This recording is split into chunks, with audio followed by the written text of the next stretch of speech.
Let's begin by looking at the histology of the nervous system. And really we have two things to describe here.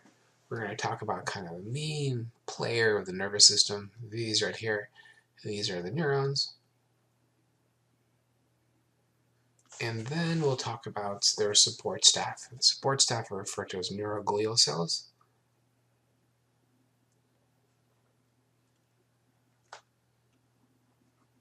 Sometimes just called neuroglia. Or you may just simply hear people refer to them as glial cells. They're speaking of the same thing. These are the support cells. The neurons only make up about 10% of nervous tissue, and the remaining roughly 90% is made up of glial cells, or the support staff, if you will. But these are the rock stars. The neurons are the rock stars of the nervous system. They're incredibly highly specialized cells optimized for producing and conducting what's called an action potential. And if you recall from our conversation about muscle tissue, we said both muscle tissue and nervous tissue are excitable tissues, right? Nervous tissue is excitable tissue. And so what does that mean? We said that excitable tissues take that membrane potential,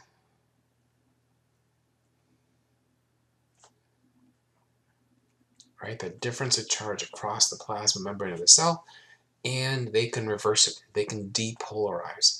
And when they depolarize,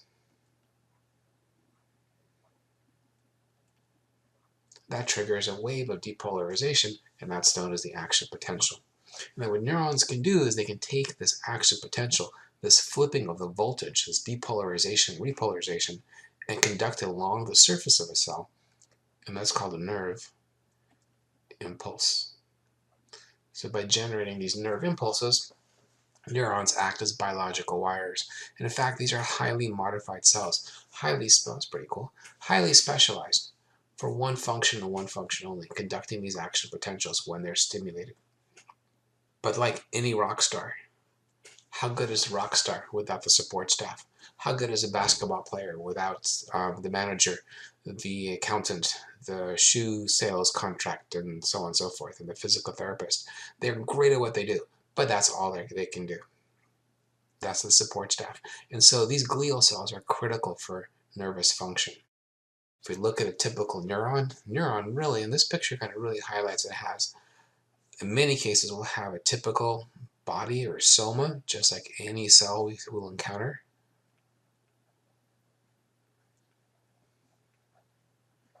It will contain a nucleus, nucleoli, all the goodies we associate with a typical cell. But then we'll also see a series of projections coming off the cell. Depending on the type of neuron, I'll describe several in just a few minutes, but we can see that a neuron has sometimes short projections emerging from the cell and multiple short projections. And in some cases, these incredibly long projections. The shorter projections are called dendrites. And dendrites simply increase the surface area of the body or the soma, and we'll talk about why in just a moment. Whereas the extra elongated projections, which most neurons have, are referred to as axons. And the axon is the conducting portion of the neuron. So dendrites will be responsible for receiving the signal that tells the neuron to fire, if you will, to start the depolarization business. And then, once it occurs, then the action potential will start right around here, where the axon meets the cell body, and that's called the axon hillock. So once again, what's the significance of the axon hillock? Axon hillock is where the action potential, which is abbreviated action potential as AP, starts. And from that point on, it's going to propagate along the surface of the axon and travel at over 200 meters per second in some cases along this biological wire to whatever the target may be, and then stimulate the target, whether that be another neuron in a circuit, whether that's a gland, depending on the situation.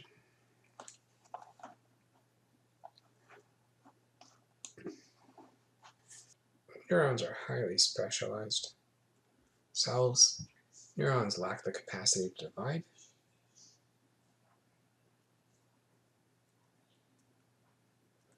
which makes it difficult to repair damaged nervous tissue, and there's a limited population of adult stem cells.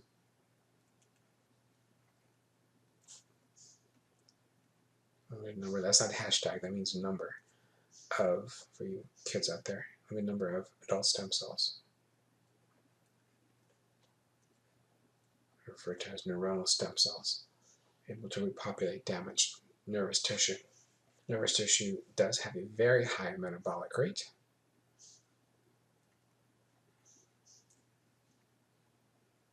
which means there's a high demand for oxygen, and therefore any time the body is deprived of oxygen, nervous tissue will be the first to suffer. In fact, your body will do whatever it can to make sure adequate blood flow and adequate oxygen reaches your nervous tissue, specifically in the central nervous system.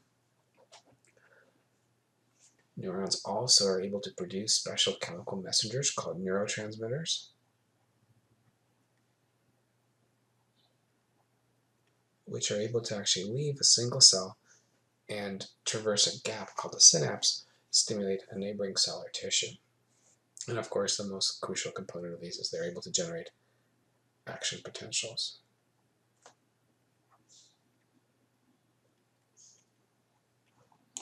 Now, alright, so we'll illustrate a neuron. First we'll draw a series of dendrites coming off of a cell body or a soma.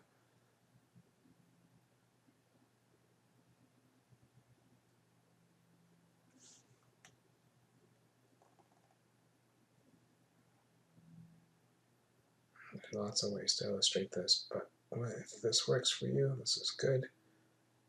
We're going to have a tapering over here. These are the dendrites.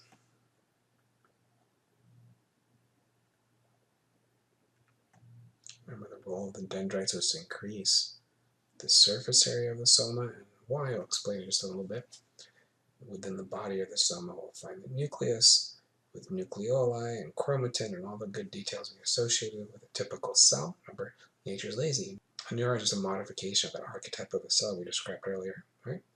And so what we've drawn here is the body or soma of the cell body or soma, where the body tapers and the axon begins, this long elongated structure projecting from millimeters to meters depending on the neuron. But when the axon, this would be the axon, begins off of the cell body, this region is called the axon hillock. And functionally, this is quite significant because the axon hillock is where the action potential begins.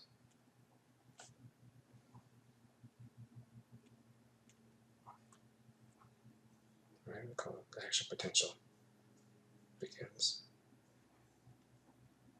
That's where it starts. So input will arrive at the dendrites. Eventually a decision is made in physiology. You'll talk about that. Something called threshold voltage is reached.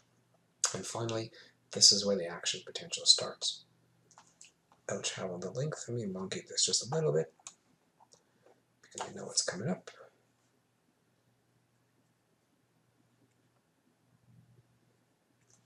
The action potential will start at the axon hillock and propagate along the surface of the axon. Now notice how I illustrated this. I drew the action potentials diffusing into the cell and then triggering an event.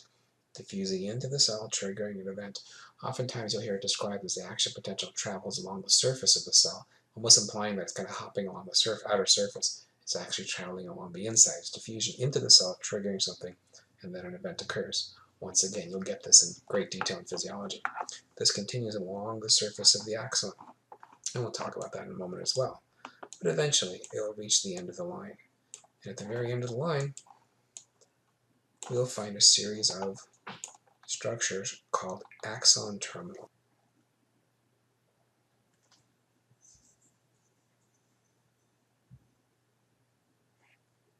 Numerous axon terminals per neuron.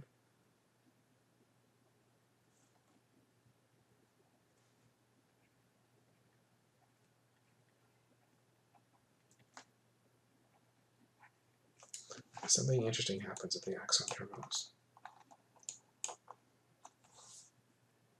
We'll draw this one a little bit larger and exaggerate it, just so we can kind of show what's going on here. And so within the axon terminal, we're going to find little balls of phospholipid. And within each one, we're going to find chemical messengers. And within each of these, we're going to find chemical messengers called neurotransmitters.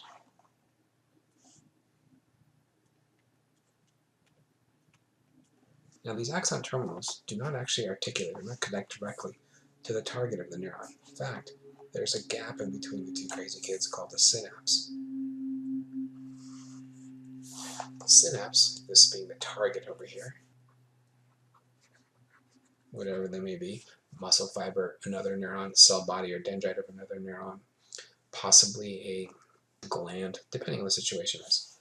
But there's a gap in between the two. So as the action potential traveling on the surface of the neuron reaches the axon terminal, and we're going to wave our hands and skip a whole bunch of steps, it triggers the fusion of these vesicles with the plasma membrane of the axon terminal.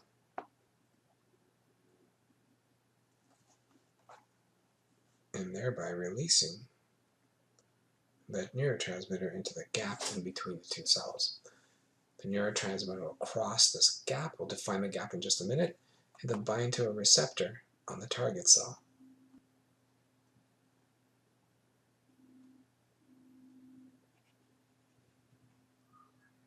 It's a very pretty receptor you get there. It will bind to the receptor, and depending on the biochemistry of the receptor, interaction between the neurotransmitter and the receptor, an event will occur within the cell, either generating an action potential, or inhibiting an action potential, or signaling some kind of second messenger system inside the cell, but an event will occur within the cell in response to this neurotransmitter, eventually. So let's define some of this architecture. So the synapse will include all the architecture responsible in this communication. So it includes the architecture. So it includes the architecture within the axon terminal that releases the neurotransmitter.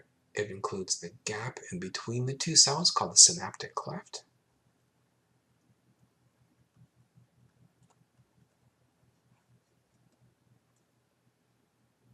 And then the architecture within the target cell that then causes the responding cascade of events.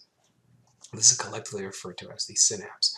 But this is a very, very, very fine gap. It's something like 99%, over 99% of neurons interact through this interface. Now there's some have direct connections, but it's very rare. There are many different types of neurotransmitters, different chemical messengers, and we'll describe those a little bit, but once again we'll leave that for physiology to describe.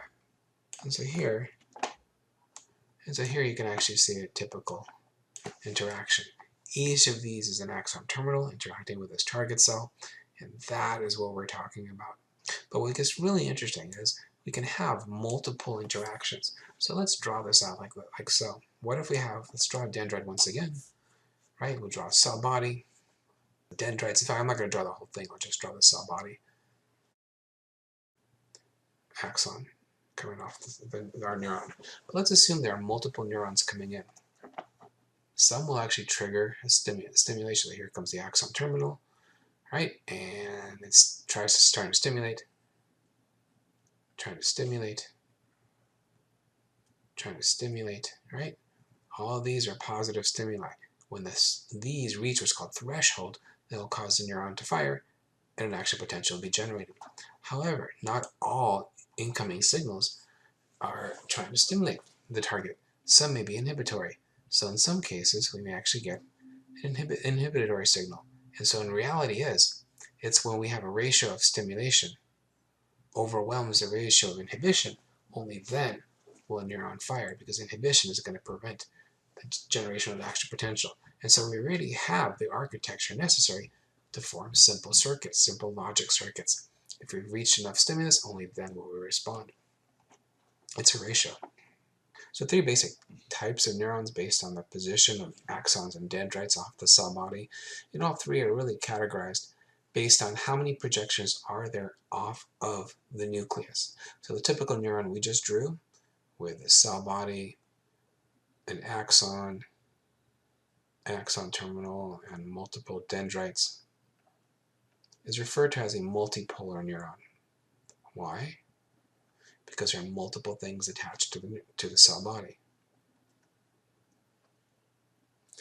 We can also have what are referred to as bipolar neurons, where the cell body is located in the middle. Dendrites and an axon terminal. This is called a bipolar neuron because there are two things attached to the cell body, two projections. We'll see multipolar neurons all over the place. We'll see bipolar neurons specifically when we talk about the eyes. And then something called a pseudo-unipolar. In a pseudo-unipolar neuron, the cell body is attached to the axon by way of a single projection. And then once again, we have the dendrites on one end, axon terminals on the other. And so this is a pseudo-unipolar, pseudo meaning false, because it looks like it's just one connection, but the reality is there's two poles. So we call it pseudo-unipolar. Right, so three basic categories of neurons based on what's attached to the cell body: multipolar, bipolar, and pseudo-unipolar. And there are so many various derivatives of this, right? Depending on where you look throughout the body. I'll give you a few minutes to draw these. No, just kidding. But take a look. Honestly, you'll never have to memorize these. But depending on where we are, look at this thing. This is a Purkinje cell. This is located within, quite often within the cerebellum. So look at this arrangement. How many interactions can this cell form? Look at all those dendritic processes. This cell is made to interact, right? This is within the thalamus. This cell is made to interact with other cells. Look at all that surface area for interactions, for synapses, and for forming circuits, right? That's not exciting. Check this one out. It's one of my favorites. Look at this thing. This is also from the cerebellum. This is a single cell. These are all a series of dendrites. Look at that surface area. This is what we get. This is what allows our brain to form those complicated circuits, the nervous system to form that complicated processing that lets us make decisions such as, hey, I like cheese, or hey, I don't know who you are. Things like that.